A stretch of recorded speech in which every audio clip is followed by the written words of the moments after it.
What's up, guys?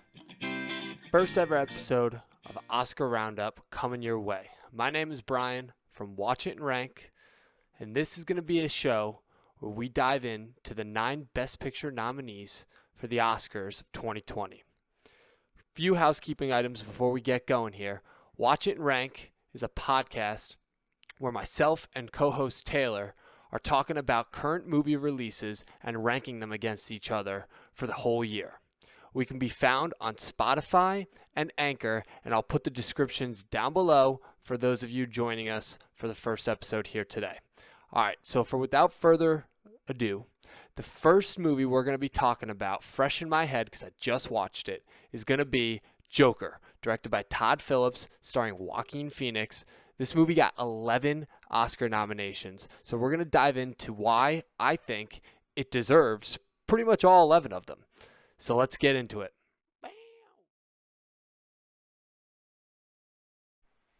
All right, so here we go. Joker. Released back in, I want to say, October.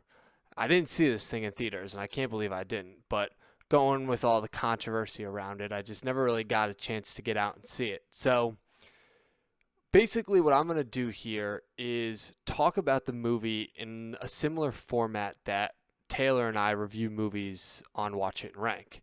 So for those of you joining us for the first time ever, we basically break the movies down into 3 different categories, and they are the story itself, the execution, and then the feel.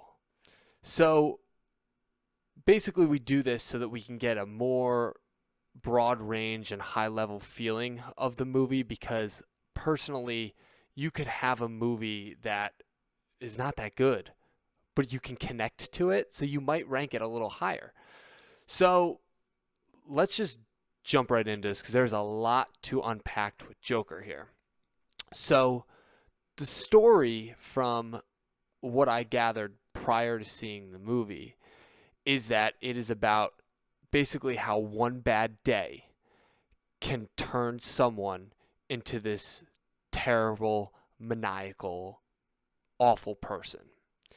And I had a lot of fears about this going in because, to me, I didn't picture the Joker as a guy with mental illness. So I had some reservations, and maybe that's one of the reasons that it took me so long to see this movie, is because I just didn't really want to buy into the hype. But anyway, let's talk about the whole story, which is basically this guy is down on his luck in Gotham in what you can say is the 1980s. And through a series of bad events that happen to him, he goes from this down on his luck person with no one there to fall back on to the Joker, a horrible, maniacal killing machine. And I gotta say that the way they present the character to you, and the way that the first 30 minutes ropes you into this character, the story was obviously very predictable, but because of the trajectory of his descent into madness, I actually dug it. And the connections to Batman, while there are a few, I didn't really need them and wasn't looking out for them. I was actually pleasantly surprised that Thomas Wayne was very rarely in the movie on screen anyway, and he was kind of just a plot device to give the Joker's mom more of a connection and, more of an understanding as to why he was the way that he was. So from a story perspective, they don't really tap too much into the Batman lore, although it was nice to see that interaction with Arthur and young Bruce. And by making this character just a guy that really just goes down the rabbit hole, I kind of was okay with it after I didn't want to be. And I think that that probably goes forward because of how good Joaquin Phoenix was. But from a story perspective, it's pretty clear cut in that, people have been comparing it to Taxi Driver, and there's a lot of Scorsese mirrors in this. But yeah, it's not the most complex story by any stretch of the means, but it's the way that it's done, and obviously I'll talk about that right next with the execution, that really captivated me. So going into execution, I gotta say that Todd Phillips did a really good job, and some of his decisions are what really struck me about the movie. First thing I'll say is there are a few scenes in the very beginning where they're showing Arthur's struggle, just his everyday struggle, and they show him going up the steps that you later see him dancing down. But it's those two scenes that stuck to me, where after he commits his first heinous crime and kills those three guys on the bus, that never again do they show him going up those steps.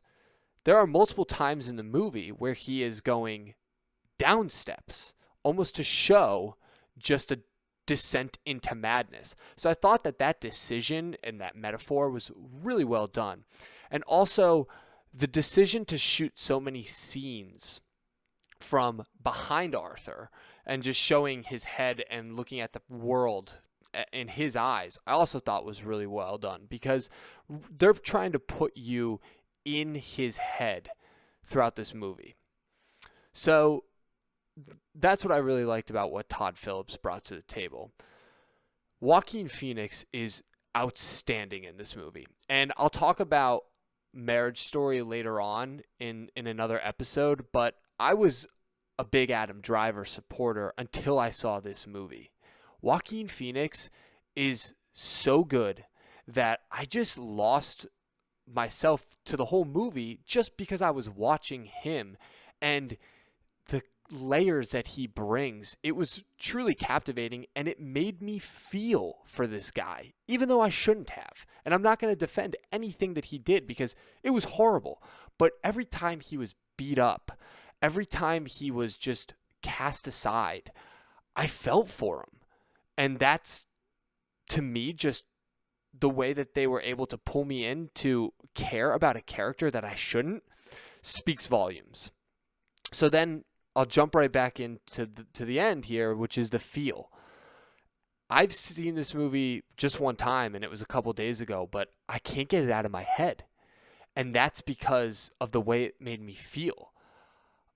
I'm so happy that they didn't go too much of a political route, because I don't really love a lot of politics in my movies, especially with a fictional character like the Joker, but they made me feel for what this guy was going through and why what he did sparks all of these riots. And the message that I got from this movie, and there was one scene in particular, is after he kills the person that gave him the gun with the scissors, his old coworker. I think his name was Richard. There's the other character that comes with him to Arthur's apartment, and he lets him go after a great scene where he tells him to walk out and then kind of jumps at him. But he lets him go, and when he is walking out, he says, "I'm not going to hurt you because you are the only person who's ever been nice to me." And that message stuck with me. And it's where you say, just be nice to people, because you don't know what people have gone through in the past or what they're going through at the present. And it just shows that being nice and putting that happy smile on can go a lot and mean a lot to a person.